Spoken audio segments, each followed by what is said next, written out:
इस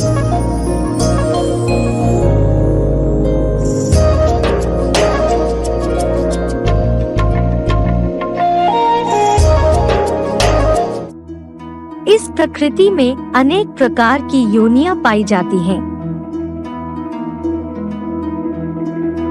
जिनमें से मनुष्य जीवन सर्वश्रेष्ठ माना जाता है, जिसके लिए कहा जाता है बड़े भाग्य से मनुष्य जीवन मिलता है, क्योंकि शास्त्रों के अनुसार 84 लाख योनियों में भ्रमण करने के बाद ही ये मनुष्य जन्म मिलता है। ऐसे कहा जाता है कि मनुष्य को अपने बुरे कर्मों को भोगने के लिए 84 लाख योनियों का चक्र पूरा करना पड़ता है और फिर मनुष्य योनि प्राप्त कर अच्छे कर्म करने से मोक्ष की प्राप्ति होती है। परंतु क्या वास्तव में मोक्ष प्राप्त होता है?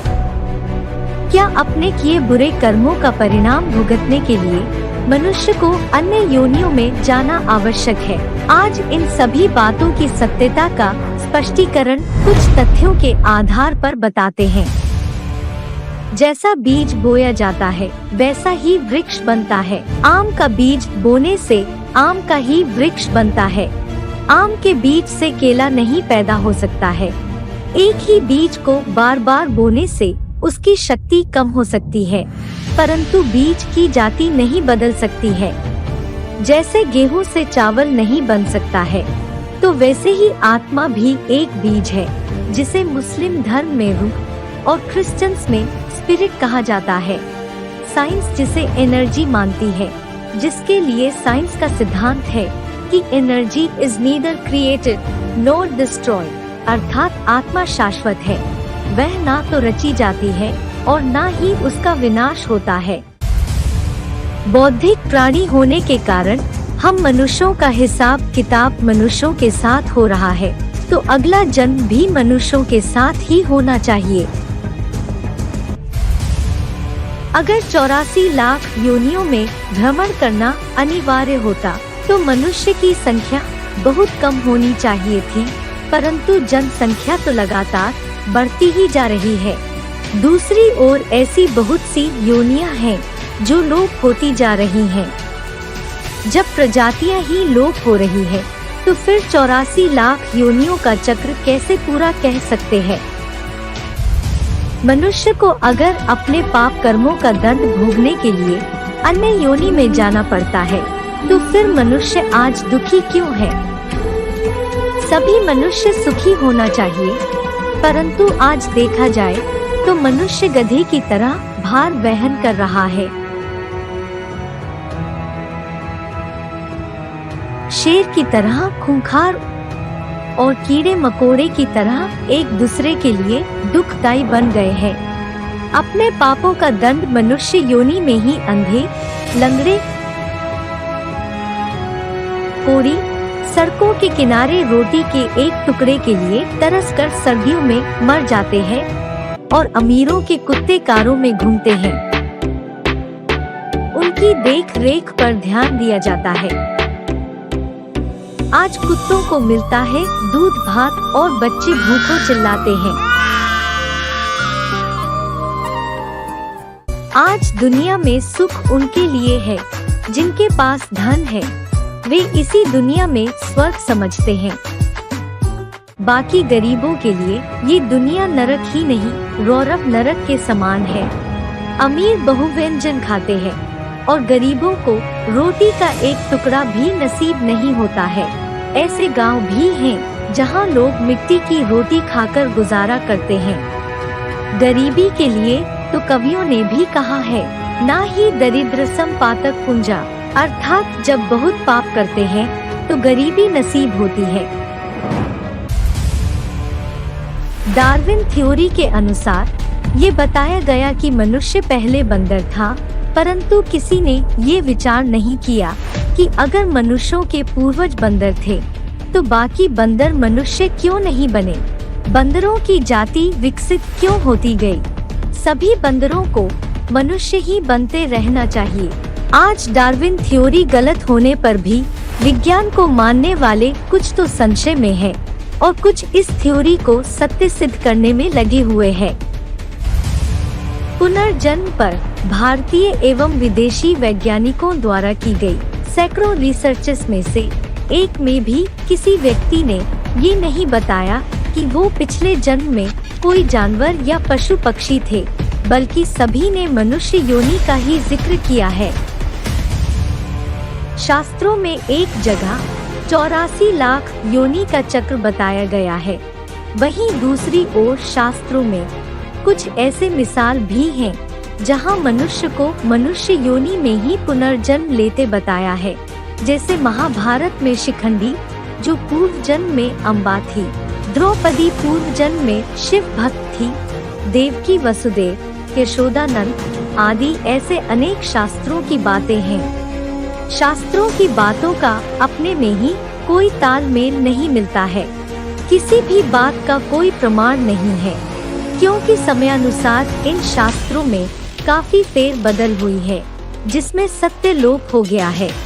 क्योंकि जिसने जैसे शास्त्रों को समझा उस अनुसार उसकी व्याख्या कर दी और भारतवासियों ने उन व्याख्याओं पर अंधविश्वास कर लिया। विचार करने योग्य बात है कि मनुष्य को अपने पूरे एक जन्म की ही स्मृति नहीं रहती है, फिर 84 लाख योनियों का हिसाब कोई कैसे दे सकता है। साधु संत ऋषि मुनियों ने अपनी अपनी मनमत के आधार पर 84 लाख योनियों की व्याख्या कर दी ताकि कोई हिसाब पूछ ना सके। जबकि श्रीमद् भगवत गीता में एक भी ऐसा श्लोक नहीं है जिसमें 84 लाख योनियों का जिक्र आया हो, जबकि गीता को सर्व शास्त्र शिरोमणि कहा जाता है। गीता की सत्यता को कोई भी मनुष्य नकार नहीं सकते, क्योंकि गीता डायरेक्ट भगवान के द्वारा बोली गई है। इन सभी तथ्यों से सिद्ध होता है कि मनुष्य आत्मा मनुष्य योनि में ही जन्म लेती है। इस प्रकार 84 लाख योनियों में जन्म लेने की मान्यता गलत साबित होती है और साथ में पुनर्जन्म की मान्यता भी सत्य साबित हो जाती है। हिंदू धर्म में पुनर्जन्म की तो मान्यता है, पर अन्य धर्मों में पुनर्जन्म को नहीं माना जाता है। हिंदू मृत शरीर को जलाते हैं, मुस्लिम एवं क्रिश्चियंस मृत शरीर को दफनाते हैं और समझते हैं कि शरीर दफनाने के बाद आत्मा दूसरा शरीर धारण नहीं करती है। परंतु पुनर्जन्म पर किए गए शोध कार्यों के अनुसार मुस्लिम एवं क्रिश्चियंस परिवारों में भी पुनर्जन्म के अनेक उदाहरण सामने आए हैं। मुस्लिम पुनर्जन्म केस की स्टडी को डॉक्टर एंटोनिया मिल्स ने 1990 में पब्लिश किया था। अमेरिका में डॉक्टर स्टेनिस्लेव गोराफ ने Maryland state psychic research centre में भी इस विषय से संबंधित बहुत कुछ शोध कार्य किया था। डॉक्टर गोराफ ने अनेक मरीजों पर LSD नाम की दवा का प्रयोग किया था। इसके प्रयोग से रोगियों के पूर्व जन्मों के संस्कार आत्मा में जागृत हो जाते और वे सदियों पुरानी भाषाएं भी बोलने लगते हैं।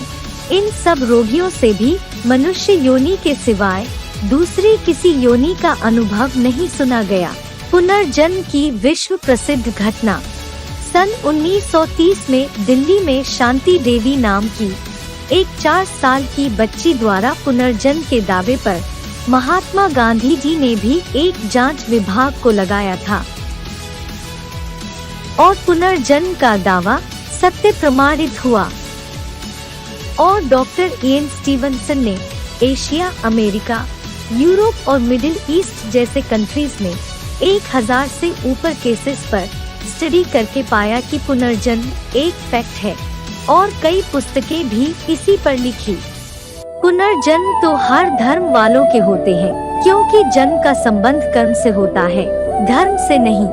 मनुष्य अपने कर्मों के आधार पर ही जन्म लेता है। यदि मनुष्य सत्कर्म करते हैं तो श्रेष्ठ जन्म प्राप्त करते हैं, यदि कुकर्म करते हैं तो निष्कृष्ट जन्म प्राप्त करते हैं।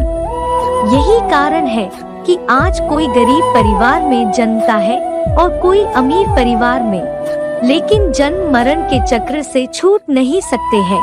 गीता में भी बताया है, जन्म लिया है तो मृत्यु निश्चित है और मृत्यु हुई है तो जन्म भी निश्चित है। गीता में बोला है, भगवान को कुछ भी करने जैसा कर्म नहीं है, तो भी कर्म में लगे हुए हैं। भगवान को भी इस सृष्टि चक्र में आना पड़ता है। फिर मनुष्य आत्माएं कैसे इस चक्र से छूट सकती हैं? इस सृष्टि चक्र का ज्ञान सिर्फ भगवान ही बताते हैं कि 84 लाख योनियां तो होती हैं, परंतु मनुष्य 84 लाख योनियों में जन्म नहीं लेता। सिर्फ मनुष्य आत्माएं 84 जन्म लेती हैं। उसी प्रकार भगवान भी जानवरों के रूप में अवतार नहीं लेते हैं, वो भी मनुष्य रूप धारण कर एक ही बार इस सृष्टि पर आते हैं। अभी बहुत थोड़ा समय रह गया है, क्योंकि 5000 वर्षों के सृष्टि चक्र में से 4985 वर्ष तो बीत चुके हैं, बाकी मात्र 15 वर्ष बाकी हैं। जो इस समय अपनी बुद्धि का प्रयोग कर भगवान को पहचान कर नर से नारायण और नारी से लक्ष्मी बनने का प्रयत्न करते हैं, वे ही मनन चिंतनशील मनुष्य बड़े भाग्यशाली होते हैं, जिनके लिए भगवान ने गीता में बोला है, मामो पैते तू कौनते पुनर्जन्म ना विद्यते, अर्थात मेरे पास पहुँचने के बाद फिर से इस दुखी दुनिया में जन्म नहीं होता है, सीधे सुखधाम में जाते हैं। उनके लिए ही कहा जाता है, बड़े भाग मानुष तन पावा।